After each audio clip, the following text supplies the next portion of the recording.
Doctor দেখাইতে গেছিলাম। Doctor বলছে শরীরে আয়রনের অভাব, ভিটামিনের অভাব, বেশি করে সবজি খাইতে। আমিও ভালো মানুষের মতো একবার ডানে একবার বামে মাথা ঘুরায় বলে আসছি, ঠিক আছে ডাক্তার সাহেব।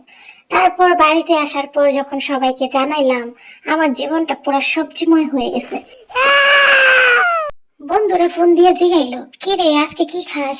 আমি বললাম সকালে লাউ, দুপুরে পুঁই শাক, আর রাতে আবার ঝিঙ্গে। ডক্টর আবার বলছে কালচার থেকে একটু বাইর হয়ে আসতে।